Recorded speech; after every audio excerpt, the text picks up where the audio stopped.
This is Cashflow Ninja, episode 192 with Tucker Max. Welcome to the Cashflow Ninja, the podcast empowering and inspiring people to discover how to generate their own income and manage, grow, and protect their own wealth in the new economy. Now, here is your host, MC Laubscher.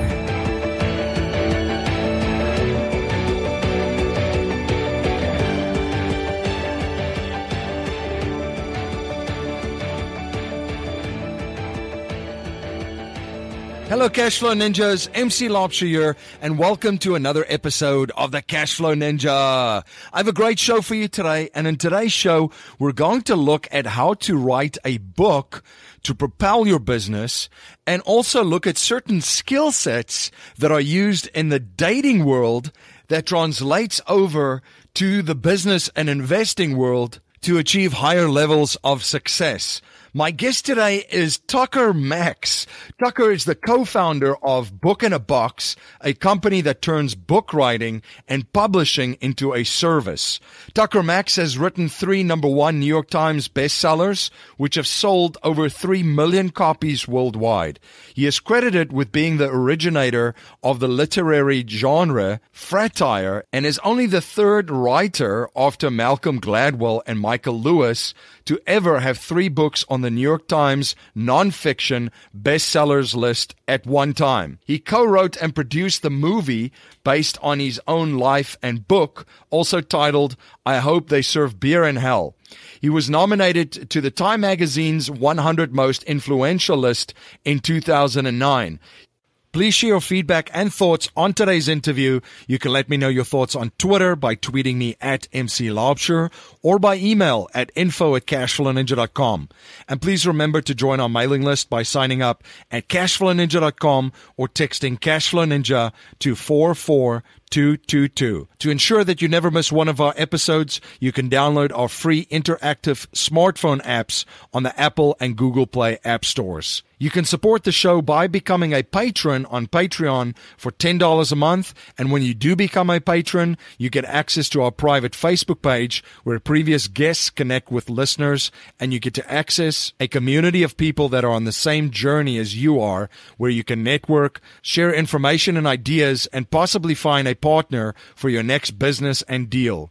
When you do become a patron, I will also send you a Cashflow Ninja t-shirt.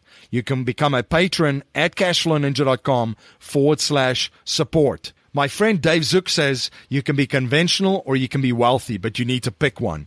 At The Real Asset Investor, Dave and his company create value for investors looking for higher yield returns from real estate ventures, domestically and internationally.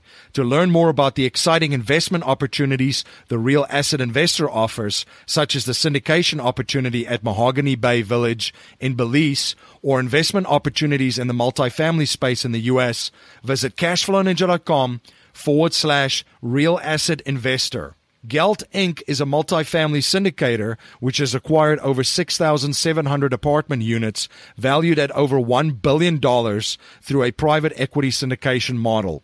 Gelt provides its investors with significant cash-on-cash returns while maintaining and enhancing equity invested for the long term. You can reach out to Josh Satin at josh@geltinc.com to learn more. Have you read Rich Dad Poor Dad?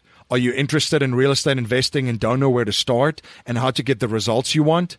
For valuable information to get you started, visit JoinOps Properties at joinopsproperties.com.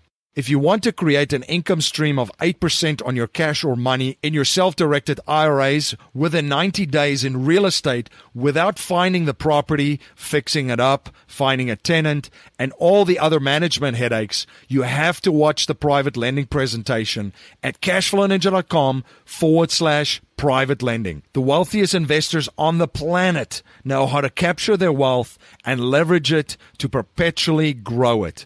If you're interested in learning the premier strategies of the wealthiest individuals and families on the planet, you can access your free webinar at cashflowninja.com/be-the-bank. Tucker, welcome to the show. Thanks, man. Thanks for having me. Can you please share a little bit about your background and journey with my listeners? Yeah. Oh man, where do I start? So I guess the big things that are relevant about me. I've written 3 #1 New York Times bestsellers. The New York Times said I invented a new literary genre called fratire. Sold, whatever it is, 3 or 4 million books around the world. That was a while ago. I kind of retired from that genre, because it's basically just stories about drinking and hooking up and acting like an idiot, like all guys do in their 20s. I just wrote all those stories down. And I'm not in my 20s anymore. I'm in my 40s now. So now I've got a family and kids and a wife and kind of a grown-up business. And what we do now, it's a company called Book in a Box. We've done about 500, almost 600 books in 3 years. And we kind of have a cool process where instead of having to sit at a computer for a year typing your book out, we have an interview process where we get your ideas out of your sort of head in your words and your voice, all through interview. That's going pretty well. Maybe, 562, I look at it, books. Awesome. And what an industry you're in, the book industry. If you really go behind the scenes and see how the sausage is made, it's pretty rough. Can you share a little bit about it? The industry from self-publishing books to just getting it published, the more I would say the conventional way or traditional way. Yeah, so there's so much to the book business, and honestly, most of it is kind of bullshit. It's like kind of nonsense. The big relevant things that people need to think about are, there's kind of 2 distinct ways to publish a book. Either you can go the traditional publishing route, which has been kind of the conventional way for 100+ years, where essentially you ask permission from a company to publish your book, or you pitch your book idea. They decide whether they like it. They give you money. They buy the rights from you. They give you permission to publish, and then you write the entire book. They do the publishing. At this point, they expect you to do all the marketing. It used to be that they did some, but those days are over. And then if it does well, you get whatever it is, 7.5% of the profit, and they get the rest, right? And that's like the conventional process. But over the last 20 years, a new process is developed called self-publishing, essentially. But self-publishing always existed. You could always pay someone to publish a book for you. But what exists now is that it's very cheap and it's very accessible, and it's very easy for people. But the big thing is that you get to own the rights to your book. Right, that's the important thing now, is that instead of having to get permission and having to give up ownership, you can now own everything, and you can get all the profit. You take all the risk, but you also get all the profit. Now, some of my listeners might be listening out there. They're entrepreneurs, they're investors. There's a lot of people doing real estate syndicators and so forth. Can you share just with them why would you want to do a book? What are some of the reasons that a book can help you as a professional or an entrepreneur grow your business? Right. So I would say that basically every single serious professional should have a book. Maybe not at the very beginning of your career, although there's a good argument for that as well. But definitely serious, 10, 20 years in business. Here's the basic reason why.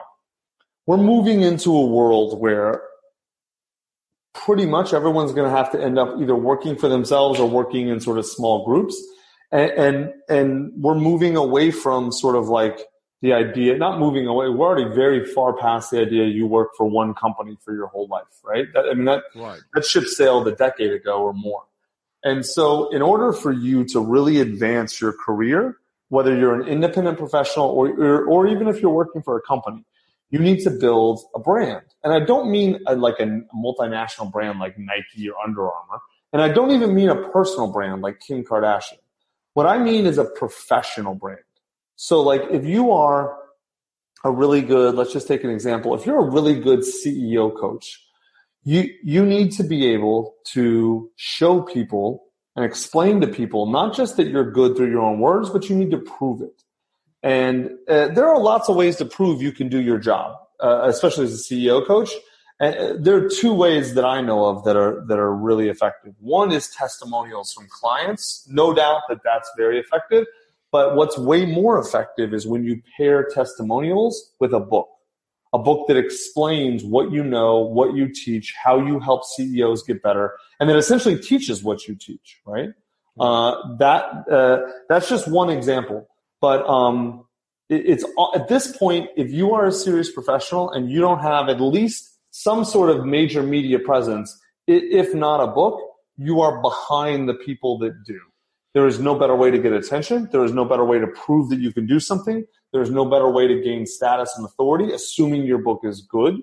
There's no better way to make a sale or to gain an audience than by – I wouldn't say it's just limited to books. That's a little bit unfair because having a great YouTube channel works well. Having a great social media presence can work well. Blogging works really well. But you have to have a serious media presence, or at least some sort of media presence as a serious professional.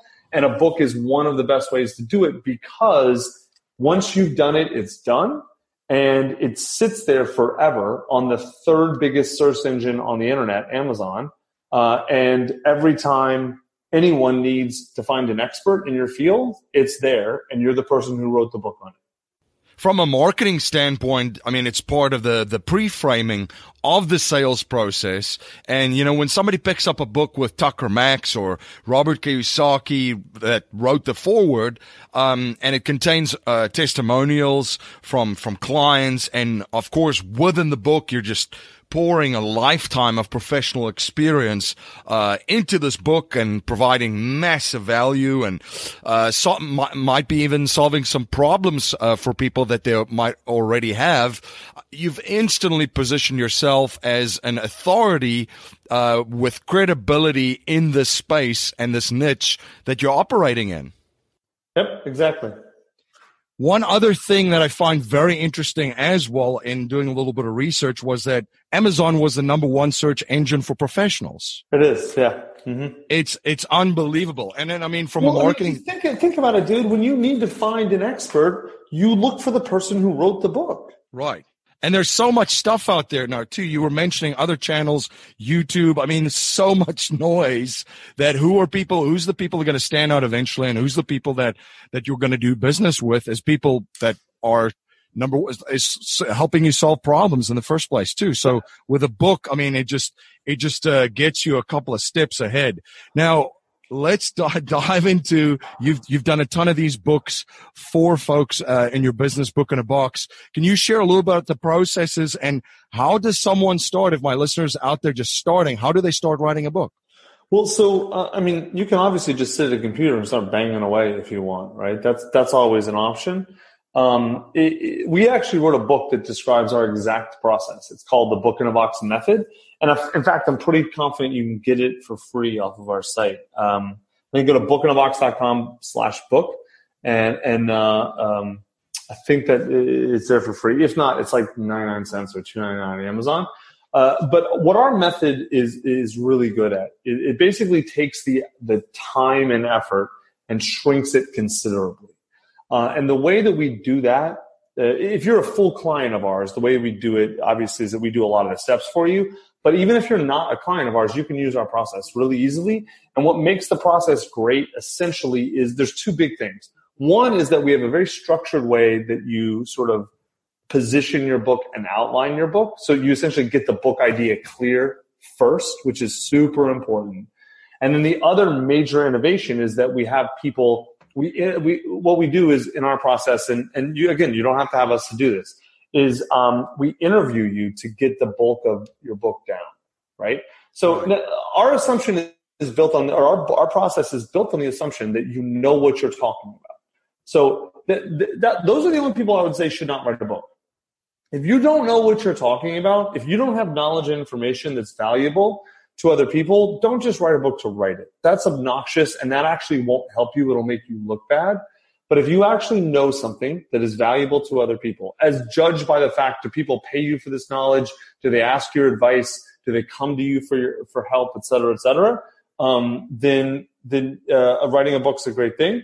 And then what our process does is that people, think about this. A lot of people have writer's block because writing is you're translating thinking into another medium, but no one has talker's block.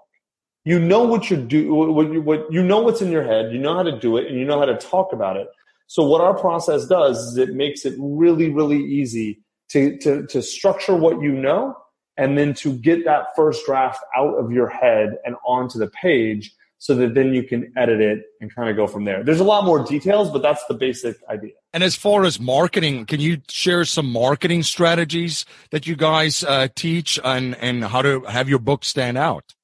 Yeah, so it's kind of funny. We approach marketing very different than almost any other book company because what we found, and I've known this for years and years, is that the best book marketing, it actually doesn't happen when it's time to market the book. Like all the marketing decisions, like you have to think about marketing in position. Like the only way to make a book marketable is to position the book properly. And that means you have to write a book that is for a specific audience, that teaches them something or provides some sort of value to that audience that they want, and does it in a way that they're going to understand and respond to. Because if you don't do that first, there's no way to market a book, right? It's just think about it in terms of product. Books are no different than any other product. Even though like people think of them differently, they're not different. Like you would never create a product without first understanding who your audience is and do they want it and how much are they willing to pay. But a lot of people write books without that, right, which is just nonsense. So like that's our entire positioning process. Who is this book for? Why are they going to care? Right? Once you know that, then you can start to really frame your book and then basically create a product that people are going to want to pay for. And then if you do that, then it's just a matter of getting your book in front of those people, which is easy.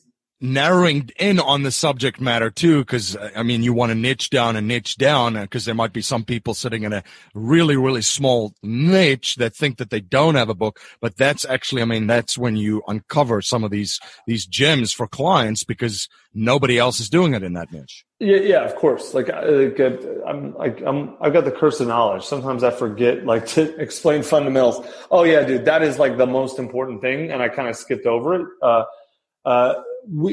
With almost all of our clients, we force them to deeply niche down. A bunch of people come to us like, oh yeah, I want to write a book about, how to live a better life. And it's like, okay, what do you do for a living? And they're like, oh, I'm a tax consultant. It's like, shut up, get out of here. How to Live a Better Life is a book that they're like, oh, I want to appeal to everybody. No one can write a book for everybody. Maybe Malcolm Gladwell and Tim Ferriss and Tony Robbins can get away with writing a book that appeals to millions because they have a huge fan base and people come to them for advice about general life stuff. But no one is going to anyone on this podcast for advice on major broad topics. What most professionals are deep experts at a very niche topic. So that's actually that's when I say, who is this audience? Who is this book for? I don't mean, what do you wish, 8 million people would want to hear from you? That's nonsense. When I say, who is this book for? If you say women or everybody, you're just wrong. That's just ridiculous. But if you say, my book is for women in their 20s who live in major cities who are looking to break out of a corporate career and start their own thing, okay, that's still a pretty big audience, but at least now it's specific. Now you're talking to millennial women who live in a very specific place, who have a very specific worldview, have the same, now there's a language you can speak to them, right? Right. And so, yes, you've got to have you don't have to, but the likelihood of succeeding with a broad topic to a broad audience is virtually zero for any author. And the authors, our clients that do well are the ones that really niche down. And for example, we have authors who write books just for surgeons, or authors that write books that are just for insurance reseller agents, or books that are just for mortgage brokers in Canada. Those are the ones who do really, really well. And the other important thing that I also just want to say from where the book fits in is that you're not making your money on the book. That's to get it out there. That's part of a comprehensive and overall strategy of positioning yourself in the market and then getting clients from the book. Yes. The idea, if you are a professional writer, then your job is to sell your ideas. If you are a business professional, your job is to use your ideas to sell something else, right? That's the difference. And so, for example, if you're a CEO coach, your job is to write the book so that every potential CEO client sees how brilliant you are and wants to hire you, because what you're selling is your time and your ability coaching them. You're not selling copies of the book, because there just isn't a huge market for books for CEOs, and then look, you can sell 5, 10,000, 20,000, 30,000 of those. And that's solid. That's decent. But a great example, we got one CEO coach, Cameron Harold, who's a client. A CEO client is worth $100,000 a year to him. And I think his clients average 5 years with him. So a client is worth $500,000. Do you know how many books you have to sell to make $500,000? Even if you self-publish it and you own everything, you're looking at selling 100,000 books to make that, right? Do you know how many nonfiction books sell 100,000 copies? Basically none. I mean, for real. Statistically, of course, there are some. I think it's less than 200 a year out of the 3 million books that are published, nonfiction, every year. Right. So it's statistically essentially zero. It's you're better odds of being a lottery winner. You're listening to Tucker Max on the Cashflow Ninja podcast. We will be right back after a word from our sponsor. Are you on track to achieve your financial goals? Income-producing real estate is the most historically proven way to accumulate wealth and has created more financial freedom than any other means. Norada Real Estate provides everything you need to invest in the best turnkey cash flow rental properties. Our simple, proven system will help you create real wealth and passive monthly income. Get your free strategy session with our knowledgeable investment counselors at noradarealestate.com. That's NORADA realestate.com. You're listening to Tucker Max on the Cashflow Ninja podcast, and now back to our interview. Tucker, another question that I have for you is you've written really funny stuff. The book is it's hilarious, and there's some great advice that you've put out there too, generated through the years, just in general on dating advice for not only men but for women as well. And the reason that I'm bringing it into here on a investing and business podcast is that a lot of the principles that you talk about of how to become a more attractive person that other people would want to hang out and partner applies the same in business to attract the right type of clients and partners, business partners, and so forth. Can you share a couple of those principles and strategies that you share? So look, the big insight in dating that women understand and men don't. I mean, women and men have different issues in dating. But the big issue that men tend to have is on a core level, most men don't understand the fact that they have to be attractive to women before any woman's going to want to date them. And it sounds obvious, except you would not believe how many guys, I can't tell you how many guys I'm the guy will be oh yeah, why am I not doing better with women? And I'm well, what's attractive about you? And they're what? They never even have thought about the fact that for them to be for them to do well in dating, they have to be attractive to women. And I'm well, dude, have you thought about showering? Have you thought about wearing not wearing white socks with your sandals? Have you thought about working out a little bit and not being a fat ass? And these are the same dudes who are super harshly judgmental about women, oh, she's not attractive, talking about some bikini model. And I'm that girl would never talk to you. You're just delusional. And so that basic idea, though, applies very much to everything in business. I can't tell you, I've done a lot of startup investing, and I cannot tell you how many pitches I've seen where the founders think the idea is genius, and yet no one wants to buy their product because they have not thought about whether their product solves an actual problem for people or not. It's just like either it's not a real problem, or they're in love with their solution, or there's a million ways that they get into this hole, but they're not actually answering the most important question, which is who wants this and how much are they willing to pay? You know, right. That's sort of that's the thing. It's the same thing with dating. Who wants you, and what are they willing? You know, what are they willing to give up to have you? What are their other options? Basically, right? If there's one woman in a bar and 10 guys, well, you know, being the third best looking guy isn't going to help you a lot, right? But if there's 20 women and 10 guys, being the third best looking guy puts you in a great position. You see? Same thing. It's the exact same thing in business. And same thing with books, man. Like, people come in like, oh, well, I want to tell my life story. I'm like, well, why does anyone even care? And like, what? And like I can't tell you how many conversations we have like that, where people are actually kind of legitimately shocked. And they're not stupid. They just have never stopped and thought, why would anyone care? Like, well, my friends tell me I have a cool life story. And I'm like, yeah, your friends are probably lying to you. You know? Go to your friends and ask them if they'll pay $100 up front for your book. And then let's see how amazing they think your life story is. Right? Right. It's the exact same thing, man. People just don't think about this. And it's funny because I think about it. When you go to a bookstore, how do you buy books? You decide which books you're going to buy based on the ones you think are going to be great for you. Not, oh, wow, this author thinks they have a great life story. I better buy their book and support them. Have you ever thought that? No. No. Of course not. No, and it's what can I learn from the book? What's valuable in that book, and what information is valuable? Or will it be entertaining or anything like that? Yeah. There is a value you derive. And so everyone thinks that way in everything they buy. They just a lot of times don't turn that lens on the businesses they create. That's where the problem is. Dude, I was having this conversation today. The only point of a business, is to solve problems that for people that they will pay for. And that's it. That's it. Right. If you don't do that, you don't have a business. End of story. Right. No, and you've shared now that you've done quite a bit of startup investing. I'm sure there's a ton of stories of stuff that's come across your desk.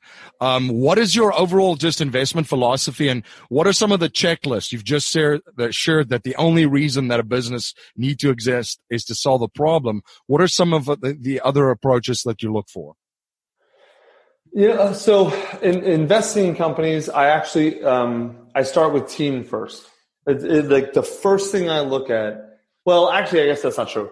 The very first thing I look at is the actual product. And so if it seems even remotely interesting, like, you know, if it's like something really dumb, like, oh, a social network for cats, and I'm like, all right, go away. But if it's even like a social network for pet owners, I'm like, okay, that's probably dumb, but at least it's mildly feasible. Then the next thing I look at is market, right? So is this, like, if someone comes to me with something, a great idea, but it's in like the oil market, I'm like, no, that's a contracting market, you know, like that. I don't care how much market share you get in oil, you're in trouble, right? And so like, I very much look at the market. Is it an expanding market? Is it a contracting market? Is it a new market? Yeah, are they unlocking a whole new value chain? That's it. And so if it's a mildly interesting product, if it's an expanding market, then I look at the team. And I really dive into the team. Like, I really dive in and I really examine them. Do I believe in these people, right? And how much do I believe in them? Then if the answer is yes, these are ballers, I believe in them, then I really go back to the product and I really look at the product again, and I look at the product in relation to the team. So I have a kind of complicated thesis, but it's worked out pretty well for me. Now, what are you currently studying, and what skill sets are you currently learning? Oh man, like too many things. The big thing I'm really focusing on right now, actually, this is going to sound a little bit weird and counterintuitive, but the big thing I'm focusing on right now is actually product management. because that's sort of my current role in my company is I'm not CEO of my company. I fired myself and brought in like a real baller.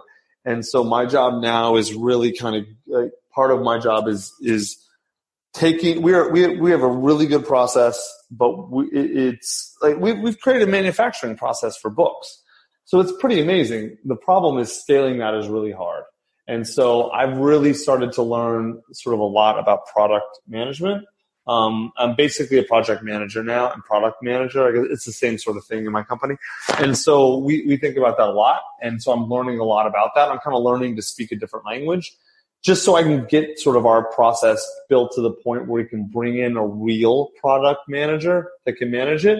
It's just like I've got to get it to the point where it looks and feels like a normal product management job, because you can't bring in. That's the entrepreneur's job, right? Is to build stable ground for the company, people in your company to stand on and work. That's what I'm trying to do to bring in like a real person to actually scale it and run it. Tucker, a core message in our show is to leave our families, communities, and the world better than we found it by passing down not only a mindset, but values and principles to future generations, not just money. So if you cannot pass on any money to future generations and we're only allowed to pass on 3 principles to them to build wealth and achieve happiness and success, what would they be? Oh, man. That's a good question. All right, so I only get to pick 3. Well, I'd have to go. The number one sort of principle would be, nothing, right? Understanding that even what you know, like it would be something around uncertainty and knowledge. And like it would be the basic idea that you really just don't understand anything. You don't really know anything. Even when you know something, like I know how to publish a book, right? But all I really have is like, I have some very specific knowledge, and factual knowledge and stuff, which is only applicable in a certain time in a certain place with a certain set of facts. And that's it. And so, that's it. That's like, but I need to understand that. Like, so principle 1 would be humility of knowledge would be the most important thing. Principle 2 would be if you want to succeed at anything, you have got to understand people. So like, and there's a million sub principles, but understanding people means you understand the world. And I don't mean that literally, obviously, because physics, whatever, but, that would be super, super important. And really the main sub principle of that, I guess understanding people means understanding, just be understanding people, because there's almost too much to unpack. And the big third principle would be, it would be kind of number 1 is so important. I almost make it 2 principles. So it would be stop thinking you know everything, like for me personally, at least, it would be go to experts, and learn from them as much as possible, but at the same time understand they don't know anything either. They only know certain facts that are only valuable at certain points in time. It would be learning knowledge. One would be knowledge based, one would be learning based, and one would be like sort of humility based. Like that, like on the spot. Those are that's the best way I can express them. No, those are great, because I mean that is what we talk about a lot on the show too. Is things are just changing so quickly that you have to continuously learn and unlearn all these the old skill sets and relearn the new ones, because things are just changing so fast. It's kind of ridiculous to keep up with everything that's going on there just in the online space. Yep, exactly. Well, Tucker, how can my listeners learn more about you and your company and stay informed of all the projects that you're involved with? I would just go to bookinabox.com. That's the best place. Or, follow me on Twitter, Tucker Max. Well, Tucker, thank you so much for coming on the show and sharing your journey and your knowledge and providing so much value for my listeners. It's been a blast connecting. Of course, man. My pleasure, dude.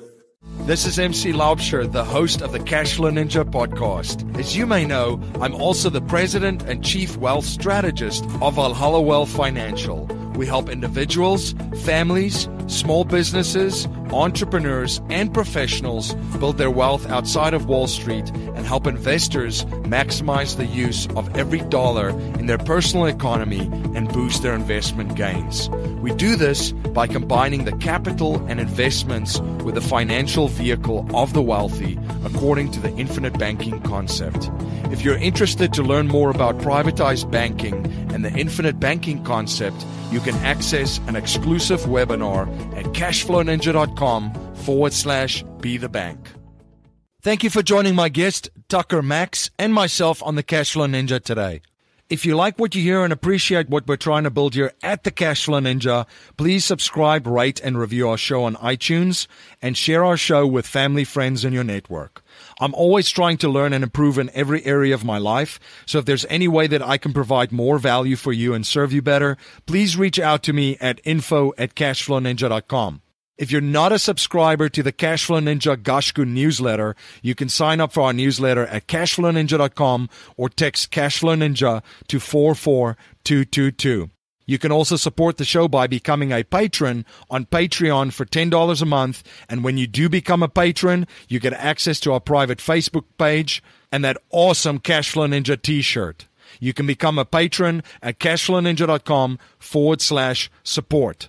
Geld Inc. is a multifamily owner which has acquired over 6,700 apartment units valued at over $1 billion through a private equity syndication model. Banking on the renter revolution amongst millennials and baby boomers, all-time low home ownership rates, and a major shortage of well-located apartments at affordable price points, Geld has provided its investors with consistent cash-on-cash returns while maintaining and enhancing equity invested for the long term. For more information on how to achieve sustainable yield for the long term, you can email Josh Satin at josh@geldinc.com. Smart investors know that the banks actually don't own most automatic teller machines. In fact, the opportunity for private investment provides stellar passive returns, figures in the double digits, with the added bonus that most of the income is tax-free. Who wants to walk blindly past an ATM and not cash in on that opportunity? ATM machine ownership brings you a steady stream of hands-off passive income. Dave Zook and the Real Asset Investor team have been providing opportunities for investors in this uptrending activity of ATM use. If you're an accredited investor and would like more information on how you can invest in this exclusive asset class that very few investors will ever have access to, sign up for your free webinar on how to create income streams from ATMs at cashflowninja.com/real asset investor. Jimmy Freeland and Bob Scott have been in your shoes and have used real estate investing to become financially free. They have designed a system to take any beginner to an experienced deal-making investor in the least amount of time. They offer opportunities from basic education, coaching, bridge loan investing, to turnkey investments in the cash-flowing market of St. Louis, Missouri.